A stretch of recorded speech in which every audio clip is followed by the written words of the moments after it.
नाम हैं पर्यायवाची हैं। और मैंने तो महाराज श्री से अवगत कराया कि यहाँ पर ब्राह्मण बहुत ज़्यादा हैं गांव में। कभी आपने विचार किया ब्राह्मण की परिभाषा क्या है, पंडित की परिभाषा क्या है?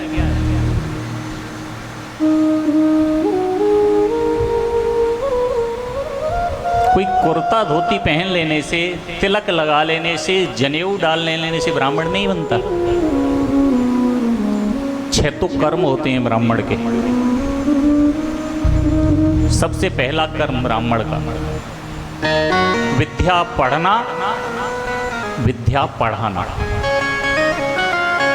ठीक, यज्ञ करना और यज्ञ कराना, दान लेना और दान देना। ये 6 कर्म ब्राह्मण के बताए।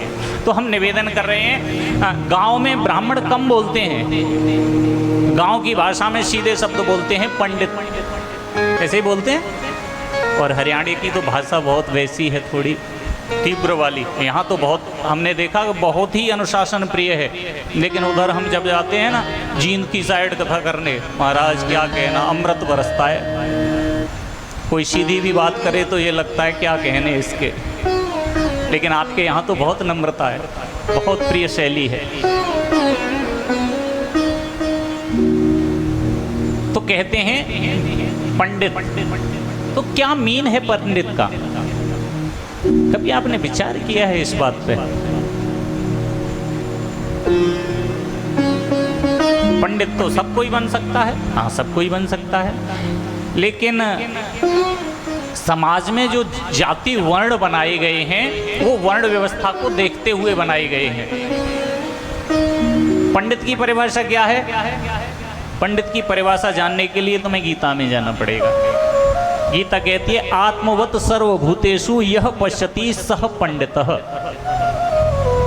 आत्मवत सर्वभूतेषु यह पश्यति सह पंडितः। अपनी आत्मा का स्वरूप हर किसी में देखे, महसूस करे, उसका नाम पंडित होता है।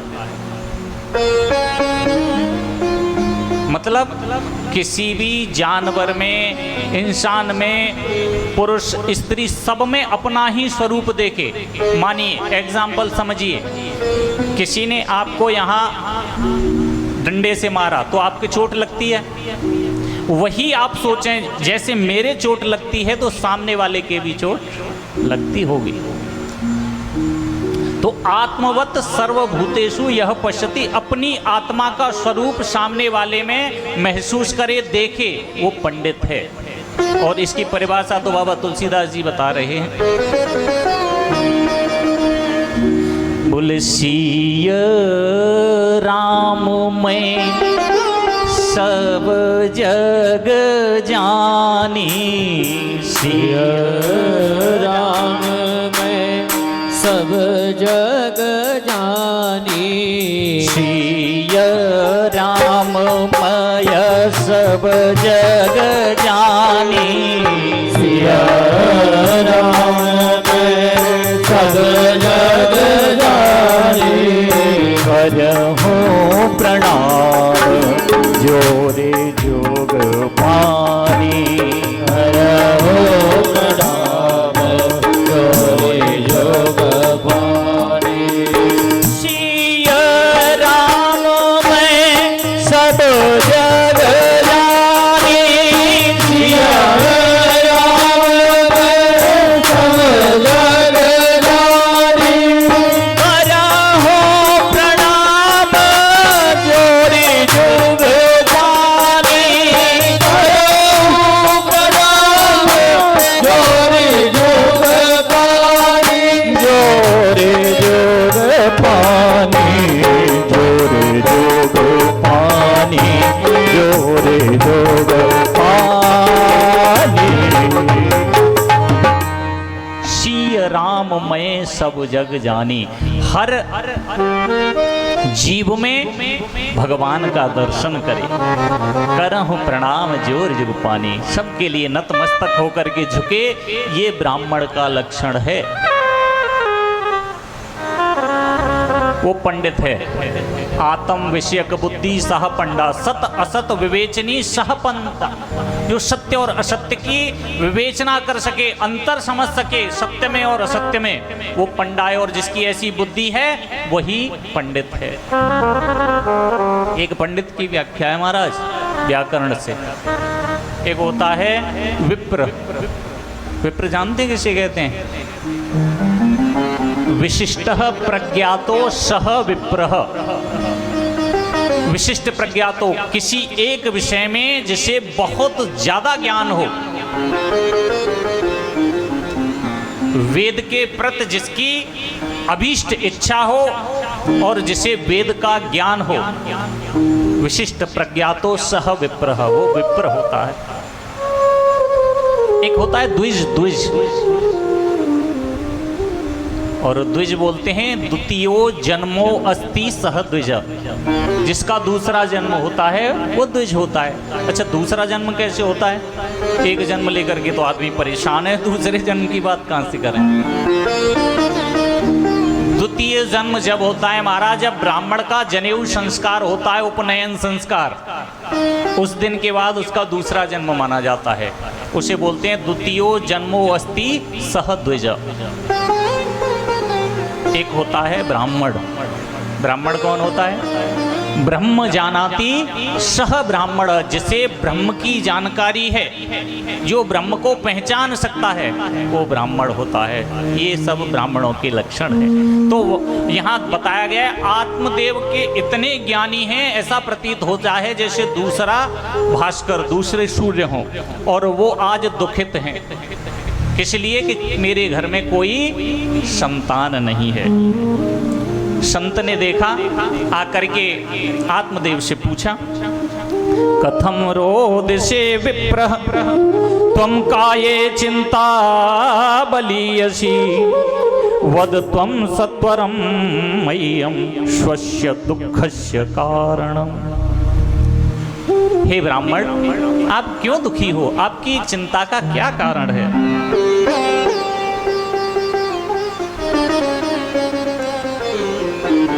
ब्राह्मण कहने लगे, प्रभु, हे संत भगवान, आप तो स्वयं जानते हैं कि मैं किस लिए दुखी हूं। शक्ल जो होती है ना, चेहरा, ये आईना होता है, मिरर। इसे देख करके पहचाना जा सकता है व्यक्ति किस कारण से दुखी है, लेकिन उसके लिए ज्ञान चक्षु चाहिए होते हैं। ज्ञान चक्षु मीन्स ज्ञान के नेत्र।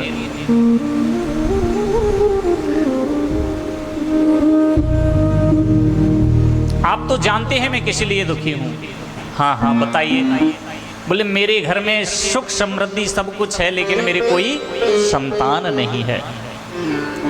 और मैंने सुना है महाभारत में ऐसा कहा गया है कि बिना पुत्र के गति नहीं होती है। ब्राह्मण ने जब ऐसा कहा तो संत बोले, क्या चाहते हो? बोले, मेरे ललाट की मस्तक की रेखाएं देख करके बताओ कि मेरे भाग्य में संतान है या नहीं है। ललाट की रेखाओं को देखा तो संत बोले, तुम एक जन्म की बात करते हो, सप्त जन्म नैवच नैवच, एक जन्म की बात छोड़ो, 7 जन्मों तक तुम्हारे कोई संतान नहीं है। अब तो ब्राह्मण और दुखी हो गए, महाराज मैं तो एक ही जन्म में इतना दुखी था, तुमने तो ये नई बात और बता दी कि 7 जन्म तक मेरे कोई संतान नहीं है। अब तो मैं इस देह का त्याग कर दूंगा, घर नहीं जाऊंगा, या फिर कोई उपाय बताओ। ये और परेशानी, एक तो संत ने सारी बात बताई, अब ये और परेशानी नहीं लग गई कि इसका उपाय और बताओ।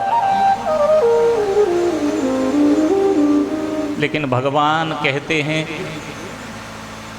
कि संत जो होते हैं, ब्राह्मण जो होते हैं, उनका वाक्य रखने के लिए मुझे अपना वाक्य गलत साबित करना पड़ता है।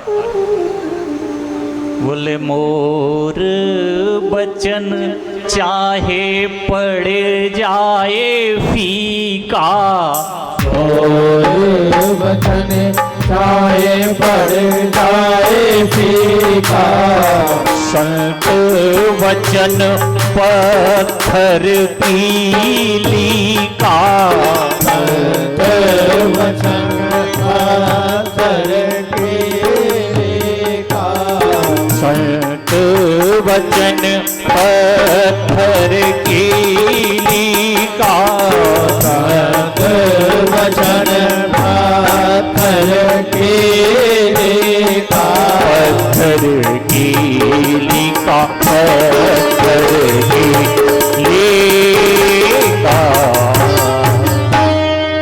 भगवान मानस में कहते हैं मोर वचन चाहे पड़ जाए फीका, भक्त वचन पत्थर कीली का। मैं भक्त के सम्मान के लिए, भक्त की बात को सिद्ध करने के लिए अपनी बात को झुठला सकता हूं। संत ने एक फल दिया और कहा इसे ले जाकर के अपनी पत्नी को खिला देना, आपके यहाँ संतान हो जाएगी। इदम भक्षय पत्निया त्वं ततः पुत्रो भविष्यति, आप इसे खिलाना, भविष्य में आपके यहाँ संतान हो जाएगी। फल को लेकर के ब्राह्मण देव आए और लाकर के धुंधली को दिया, लो इस फल को खा लो, इस फल को खाने से संतान प्राप्ति होगी। मैंने थोड़ी देर पहले ही आपको अवगत कराया, धुंधली कौन है? ये बुद्धि जो है यही धुंधली है, ये तर्क वितर्क करने वाली है। फल तो ले लिया लेकिन मन में विचार करने लगी, इस फल को खाऊंगी मैं गर्भवती हो जाऊंगी, और मैंने सुना है गर्भवती अगर हो जाऊंगी तो मेरे पेट को तो वो बच्चा ही घेर लेगा, फिर मैं भोजन कम कर पाऊंगी, और भोजन कम कर पाऊंगी तो मेरे अंदर फिर कमजोरी आ जाएगी। मानो कहीं से अगर आग लग गई तो मैं तो भाग भी नहीं पाऊंगी, और कहीं से भागवत जी की कथा और सुनाई होगी तो मन में विचार करने लगी, कहीं सुखदेव जी की तरह 12 वर्ष तक अगर गर्भ रह गया तो मैं तो मर जाऊंगी, मैं नहीं इस फल को खाऊंगी। तर्क वितर्क, ये बुद्धि हमेशा तर्क वितर्क करती है, तो वो धुंधली तर्क वितर्क कर रही है। फल भक्षेण गर्भ शाद गर्भेणोदर वृद्धिता, स्वल्प भक्षम ततो अशक्ति ग्रह कार्यम कथम भवे। मन में विचार करने लगी, मैं इसे नहीं खाऊंगी, इसे खाने से गर्भ ठहर गया, इस कारण से मैं अब इसे खाऊंगी नहीं, तो क्या करूं?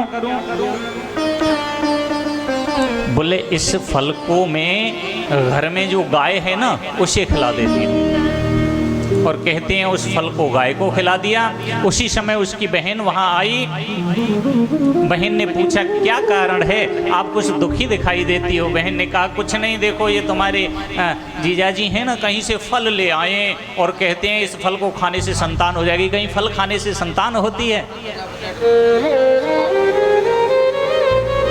दोनों बहनों ने युक्ति निकाली और कह दिया कि फल का भक्षण कर लिया, लेकिन फल को गाय को खिला दिया।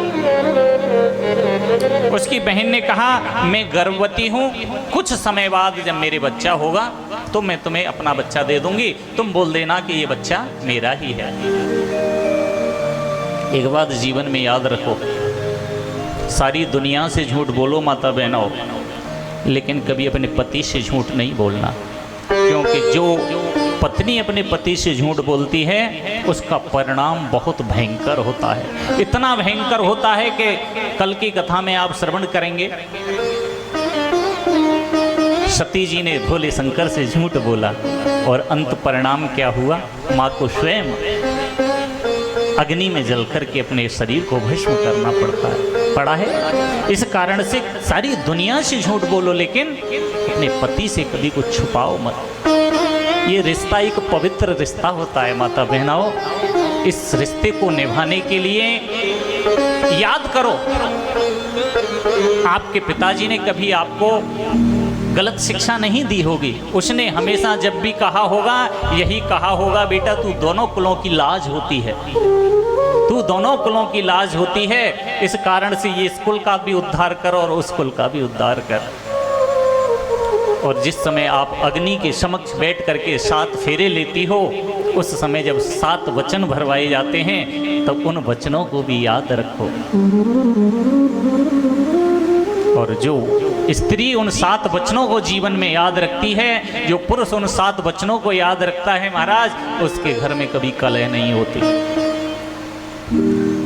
क्योंकि अग्नि देव जो साक्षात परम प्रभु आपके समक्ष बैठे हैं, उसको साक्षी मान करके आप वचन ले रहे हो और उन वचनों को जीवन में न उतार करके तुम झूठ बोलोगे तो फिर तो महाराज आपको पता है उसका परिणाम दुष्परिणाम भोगना पड़ता है। और वही धुंधली ने किया। और धुंधली ने पति से झूठ बोल दिया कि मैंने फल खा लिया, लेकिन फल नहीं खाया। कुछ समय के बाद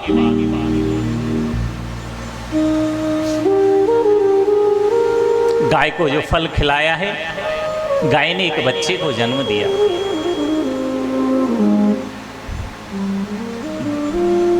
उसका शरीर मनुष्य जैसा है, लेकिन मात्र कान उसके गाय जैसे हैं।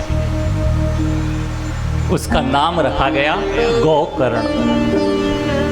गौ माने गाय, कर्ण मीन्स कान, गाय जैसे कान है जैसे। और इसको बोलते हैं यथा नाम तथा गुण। आजकल नाम देखो बहुत सोच समझ के रखा करो। बच्चों के नाम हमेशा कैसे रखने चाहिए? यथा नाम तथा गुण। जैसा बच्चे के अंदर लक्षण हो वैसा ही उसका नाम रखना चाहिए। हो सके तो भगवान के नाम से जुड़ा हुआ नाम होना चाहिए। आजकल तो समझ में ये नहीं आता नाम कैसे कैसे चल गए हैं। मैथमेटिक्स के फॉर्मूले लगते हैं नाम की जगह। T2, P2, C2, Chintu, TT, PT, भगवान मालिक है क्या क्या नाम है। एक ने अपने बच्चे का नाम रखा बंटी। बंटी क्या नाम रखा? बंटी। हमने उनसे पूछा इसका मतलब क्या है बंटी का? हमारी समझ से तो ये बंटी कोई उद्धार का नाम तो है नहीं, भगवान के नाम का हो। बच्चे का नाम भगवान के नाम पर इसलिए रखा जाता है कि अंत में जो हमारी अंत समय जब आता है तो कंठे कफ गुरगुराए थे, कंठ में कफ रुक जाता है, कुछ याद नहीं आता। सामने जो बच्चे खड़े होते हैं वही याद आते हैं। तो कम से कम भूल से ही सही अगर बच्चे का नाम लोगे तो भी भगवान का नाम निकल जाएगा। लेकिन ये बंटी कौन सा तुम्हारा उद्धार कराएगा? बोले तुम्हें नहीं पता? मैंने कहा नहीं। बोले 1 माने होता है एक और T माने होता है चाय, एक चाय। मैंने कहा बहुत अच्छा, कंपटीशन का जमाना है। उसने अपने बच्चे का नाम बंटी रखा।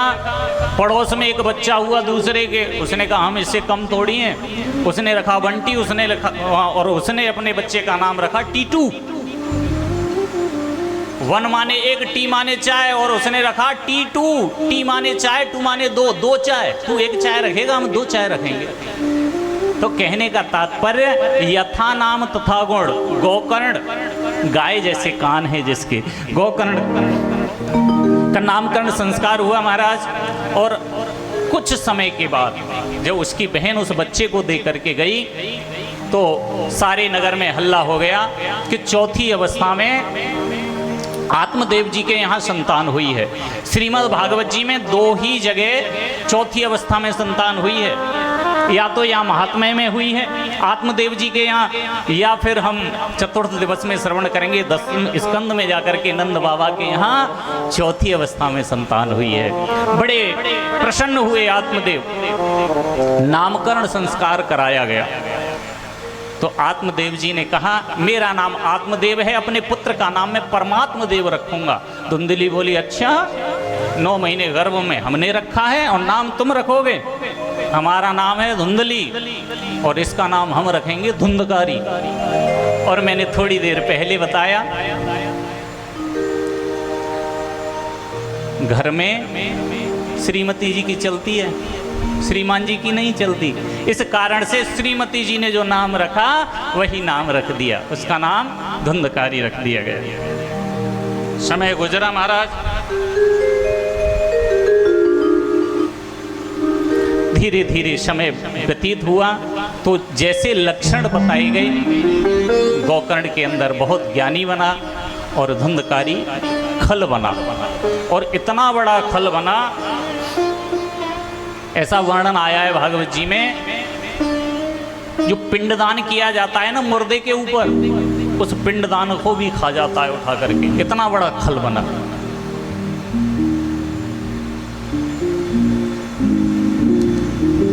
गोकर्ण ने तो मन में निश्चय कर लिया कि यहाँ रहना ठीक नहीं है और गोकर्ण तपस्या के लिए गृहस्थ को छोड़ करके चले जाते हैं। धुंधकारी थोड़ा सयाना हुआ और ध्यान जीवन में ये रखिए, माँ जो चाहे वो बच्चे को बना सकती है।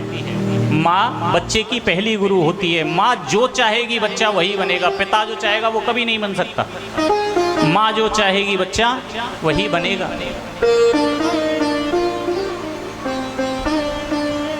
धीरे धीरे समय व्यतीत हुआ। माँ की ममता घर में चौथी अवस्था में बच्चा हुआ, धन भी देती है, तो धीरे धीरे उसे शराब पीने की आदत लग गई, मांस खाने की आदत लग गई, यहाँ तक कि जुआ खेलने की आदत लग गई। और धीरे धीरे घर में आकर के महाराज शराब पी करके आता है, उपद्रव करता है। इसे देख करके आत्मदेव बड़े दुखी हुए और कहने लगे, इसने मेरे स्वर्ग जैसे घर को नरक बना दिया। अपने पुत्र गोकर्ण से शिक्षा ली, क्या करना चाहिए। तो गौ गीता के माध्यम से, गोकर्ण गीता के माध्यम से गोकर्ण जी ने पिताजी को संबोधन किया। देहे स्थिमास रुद्रे विमत त्यजत्वम जायाशुतादिषु सदा ममता विमुच्च पश्यानि समजगदिदं क्षणभंगनिष्ठं वैराग्य रागर रसिको भवभक्तिनिष्ठः। गोकर्ण जी कहते हैं, पिताजी देहे स्थिमा से रुद्रे, ये देह जो है हड्डी और मांस से बनी हुई इस देह का क्या घमंड करना, ये तो एक दिन नाश होना है। अगर इस दुनिया में कुछ पवित्र है महाराज तो वो ज्ञान पवित्र है। थोड़ी देर पहले मैंने आपको अवगत कराया, नाना प्रकार के उपदेश दिए, नाना प्रकार के उपदेश दे करके आत्मदेव जी तपस्या के लिए जंगल में चले गए। भैया चला गया तपस्या के लिए, पिताजी चले गए, अब घर में कौन रह गया, माँ और पुत्र। और धीरे धीरे धन जब खत्म होने लगा तो एक दिन माँ को पकड़ लिया। माँ से कहता है, वो धन कहाँ है जो पिताजी रखे गए हैं कमा के। माँ ने कहा कि जो भी धन था वो सब तूने बर्बाद कर दिया, मेरे पास कहाँ धन है। तो कहते हैं माँ को लात का प्रहार किया। मैंने थोड़ी देर पहले आपको अवगत कराया, पति से कभी नहीं झूठ बोलना। अगर पति से झूठ बोलोगी तो उसका दुष्परिणाम ये होता है। पति से झूठ बोला, इस कारण से माँ में लात का प्रहार किया पुत्र ने। इस शर्म के कारण धुंधली ने कुएं में कूद करके आत्महत्या कर ली। अब घर में हो गया अकेला। अकेला हो गया तो 5 वेश्याओं को ले आया। ये 5 वेश्या कौन है? ये जीव को नरक में डालने वाली 5 वेश्याएं। श्रवण, रूप, रस, गंध और स्पर्श, ये 5 वेश्याएं सबके पास हैं महाराज। धुंधकारी के पास ही नहीं है, हर जीव के पास है। श्रवण, कान अच्छा सुनना, मधुर सुनना पसंद करते हैं। श्रवण रस, जिव्या जो है हमेशा अच्छा खाने के लिए मांगती है। श्रवण रस, रूप, ये शरीर जो है महाराज स्पर्श करने के लिए त्वचा मांगती है। रस, रसना बताया आपको, अच्छा खाने के लिए मांगती। श्रवण रस रूप, गंध, नाक हमेशा अच्छा सूंघने के लिए इच्छा करती है। श्रवण रस रूप गंध और स्पर्श, इसके विषय में थोड़ा और आगे हम चर्चित करेंगे, आज समय नहीं है। तो ये 5 वेश्याएं हर किसी के पास हैं और यही नरक में ले जाने वाली हैं। अंत तो गत्वा 5 वेश्याओं को ले आया। 5 वेश्याओं ने मिलकर के कहा, धन लेकर के आओ। और राजा के यहाँ से धन चुरा करके एक दिन लेकर के आया। तो वेश्याओं ने कहा कि राजा के सिपाही इसे पकड़ेंगे तो हम भी साथ में पकड़े जाएंगे, क्यों न इसका वध कर दिया जाए। और उसे खटिया से बांध करके उसके मुंह में अंगारे डाल डाल करके महाराज धुंधकारी का अंत कर दिया। और 5 वेश्याएं धन लेकर के वहाँ से चली गईं। जो अकाल मृत्यु होती है महाराज, उसकी मुक्ति नहीं होती। कुछ समय बीता, गोकर्ण जी अपने घर के लिए आए तीर्थ यात्रा से लौट करके। तो रात्रि के समय जब विश्राम कर रहे हैं, उसी समय उन्हें वहां आत्माओं का स्वरूप महसूस हुआ। गोकर्ण बैठे, जल अभिमंत्रित करके दिया। पूछा भैया तुम कौन हो? धुंधकारी ने कहा अहम भ्राता त्वदीयो अस्मि, मैं तुम्हारा भाई धुंधकारी हूँ और मेरी मुक्ति नहीं हुई है, मेरी मुक्ति का कोई उपाय करो। गोकर्ण जी कहते हैं मैंने तो तेरे नाम का वहाँ गया जी में पिंडदान कर दिया था, लेकिन फिर भी तेरी मुक्ति नहीं हुई। धुंधकारी कहता है मेरे कर्म ऐसे हैं कि एक पिंडदान क्या 100 हजारों पिंडदान वहां पर किए जाएं तब भी मेरी मुक्ति होने वाली नहीं है, मेरी मुक्ति का कोई उपाय बताओ। गोकर्ण ने कहा प्रातः काल में सूर्य देव का रथ रोक करके उनसे मैं उपाय पूछूंगा, कल मैं तुम्हें उपाय बताऊंगा। कहने का तात्पर्य प्रातःकाल सूर्य की आराधना की और सूर्य देव से उपाय पूछा कि मेरे भाई की मुक्ति का क्या उपाय। सूर्य देव जी ने कहा श्रीमद् भागवत महापुराण का पाठ अगर सुनाया जाए तो ये प्रेत पीड़ा विनाशिनी, प्रेत को भी मुक्ति देने वाली है। प्रिय भक्तों, समस्त ग्रामवासियों को लेकर के गोकर्ण जी महाराज ने श्रीमद् भागवत जी का आयोजन किया और जब आयोजन किया गया तो पितरों को बुलाया जाता है। अब पितरों की कोई शरीर तो होता नहीं, पितर का कोई शरीर नहीं होता। शरीर कितने प्रकार के होते हैं? 3 प्रकार के शरीर होते हैं। एक ये स्थूल शरीर होता है, एक सूक्ष्म शरीर होता है और एक कारण शरीर होता है। तो जो स्थूल शरीर है ये 27 तत्वों से यहाँ उपस्थित है। एक सूक्ष्म शरीर होता है, जो सूक्ष्म शरीर होता है उसे ही हम प्रेतात्मा का शरीर मानते हैं। जब प्रेतात्मा आई तो वहाँ उसे बैठने के लिए कोई स्थान नहीं मिला, तो एक 7 गांठ का बांस लगाया जाता है। कथा में यहाँ भी लगा हुआ है। तो यहाँ पर क्योंकि बांस जो होता है ना वो अंदर से खोखला होता है, तो इसके अंदर आकर के प्रेतात्मा बैठ सकती है। बाकी क्योंकि वायु का प्रभाव इतना होता है वो सूक्ष्म शरीर को उड़ा देता है, इस कारण से उस बांस में 7 गांठ का जो बांस होता है उसमें आकर के धुंधकारी की आत्मा बैठी और पहले दिन की कथा जैसे ही श्रवण की और जैसे ही श्रवण करने के बाद जयकारा बोला, बोलिए बांके बिहारी लाल की जय हो। पहली ग्रंथि का वेदन हो गया, दूसरे दिन दूसरी ग्रंथि का, तीसरे दिन तीसरी का, ऐसे करते करते सप्त दिवस में 7 गांठों का विभेदन हो गया और धुंधकारी प्रेत आत्मा से मुक्त हो गया और भगवान के पार्षद विमान लेकर के आए और उस विमान में बैठ करके स्वयं स्वर्ग के लिए चला गया। बोलिए श्रीमद् भागवत महापुराण की जय हो। अब इस कथा को सुनने में महाराज भेदन हो गया, क्योंकि जो कथा सुनाई गई वो केवल धुंधकारी के लिए नहीं सुनाई गई, वहां बैठे हुए और भी तो श्रोता थे, तो उनके लिए विमान क्यों नहीं आया। ये बात जब सुखदेव जी से कहा तो पार्षदों से क्षमा कीजिए गोकर्ण से पूछा, तो गोकर्ण ने जो विमान लेकर के पार्षद आए हैं उनसे कहा कि ये तो भेदन हो गया, कथा तो सबने सुनी है, सबके लिए विमान आना चाहिए, इसी के लिए क्यों आया। तो भगवान के पार्षदों ने कहा कि कथा को सिर्फ सुनना ही नहीं है, तो सुन करके उसका मनन भी करना है। मनन मीन्स अच्छा, आपके घर में पशु होते हैं, पशु गाय किस किस के यहाँ है? जरा हाथ खड़ा करो, गाय किसके यहाँ है? बहुत सुंदर, गाय कम है। और कुत्ता कितने लोगों के यहाँ है? लगभग में शायद ही कोई घर होता है इसमें ना हो। गाय को आपने देखा होगा जब गाय चारा खाती है तो चारा खाने के बाद देसी भाषा में वार बोलते हैं उसे, वार करती है, कहीं कहीं जुबाली बोलते हैं उसे।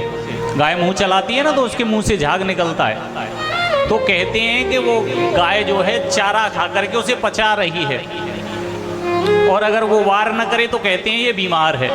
ऐसा ही होता है ना। वही बात इस कथा की है। इस कथा को सुनने के बाद वार करना है आपको। वार मीन्स चिंतन, मनन। आज क्या कहा गया है, ये कथा आप जब सो तो अपने दिमाग में चलाना इस रील को, और जो चिंतन मनन करता है उसी के लिए विमान आता है, क्योंकि धुंधकारी कथा सुनता था फिर उसका मनन चिंतन करता था। तो ये पार्षदों ने जब कहा था तो दोबारा से गोकर्ण जी महाराज ने श्रावण के महीने में कथा की और सबने मन लगा करके कथा सुनी और तमाम नाना रूप के विमान आए। यहाँ वर्णन आया है, अयोध्यावासिनः पूर्व यथा रामेण संगता तथा कृष्णेन ते नीता गोलोकम योग दुर्लभम। जिस प्रकार से अयोध्या को छोड़ करके राम जी जब गए तो नाना प्रकार के वाहन जैसे आए, उसी प्रकार से वाहन गोकर्ण जी के नगर में आए और जितने भी श्रोता थे सबको बिठा करके अपने साथ ले गए। बोलिए गोकर्ण जी महाराज की जय हो। ये श्रीमद् भागवत महापुराण के महात्म्य के 5 अध्याय हैं। ये 6वें अध्याय में कथा की विधि बताई गई है। ये बहुत इंपॉर्टेंट है, इसे जरूर ध्यान से सुनिए।